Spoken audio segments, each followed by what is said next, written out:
గమనించాలి. ఆ ప్రాంతంలో పెట్టిన తర్వాత ఇలా యోసేపు, నువ్వు ఎక్కడి నుంచో చిన్నోడు వచ్చావు, నేను కొనుక్కున్నది ఎవరు? మీరే రండి. నన్ను ఏమంటావు నువ్వు? అప్పుడప్పుడు అన్నయ్య అంటావు, అయ్యగారు అంటావు. నా భార్య నీకేమవుతురా? అమ్మగారు అవుతుందండి. మరి అమ్మగారి మీద ఎందుకు రాయి చూపు చూసావంటే అప్పుడు ఈ పెద్ద మనిషి ఏం చెప్పాలి చెప్పనా? ఏం చెప్పేవాడు ఏంటంటే, అయ్యా నీ దగ్గర ఎంతకాలం ఉన్నానో ఎప్పుడైనా ఒక చిన్న సోల బియ్యం మోసం చేశానా? చేయలేదు. ఎప్పుడైనా ముక్కు పడకం తీశానా? చేయలేదు. ఎప్పుడైనా ఒక దమ్ముడి పైసా తీశానా? తీయలేదు. ఎప్పుడైనా మీరు తినకుండా తిన్నానా? తినలేదు. మీరే కాదండి, మీ ఇంట్లో పనులు అడగండి, ఎవరినైనా పని మనుషులతో తేడాగా ప్రవర్తించానా? ప్రవర్తించలేదు. ఎవరినైనా ఒరే అని అన్నానా? అనలేదు.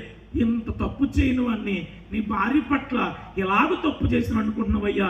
నేను చేయలేదయ్యా, నీ భార్యే నా మీద మోజుపడి చేయేసింది అని చెప్పుంటే ఖచ్చితంగా యోసేపు మాట పొతీఫరే నమ్మేవాడే, ఖచ్చితంగా నమ్మేవాడే.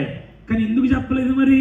చెబితే అన్నం పెట్టిన అన్నపూర్ణమ్మ గారికి నాకు నాకు నాకు ఇంట్లో ఆశ్రయం ఇచ్చిన మా గురువు గారి కాపురం చెడిపోతుంది, చెయ్యి పనోడి మీద కన్నేసిందా ఇవిడని చెప్పి వాళ్ళిద్దరు మనసు గాయపడుతుంది కనుక నింద తన మీదే వేసుకున్నాడు కానీ, బాధ తన మీదే పెట్టుకున్నాడు కానీ, జరసాల తనే అనుభవించాడు కానీ ఎప్పుడు మరొక ఆడవారిని అవమానపరచలేదు యోసేపు. దేవునికి స్తోత్రం. అందుకే యోసేపు, అబ్రహాము గారు 3 పెళ్ళిళ్ళు చేసుకున్నా, యాకోబు గారు 2 పెళ్ళిళ్ళు చేసుకుని ఇంకొకరిని 2 ఉంచుకున్నా, యోసేపు మాత్రం ఒక్కరితోనే ఆసనతతో కడవరకు కాపురం చేశాడు. ఎందుకంటే ఒక స్త్రీని కాకుండా మరొక స్త్రీతో నువ్వు సహవాసంలో ఉండడం ఆ వివాహ బంధాన్ని ఏం చేసినట్టు? అవమానపరిచినట్టు. నీ భార్యని ఏం చేసినట్టు? నీవు అవమానపరిచినట్టు.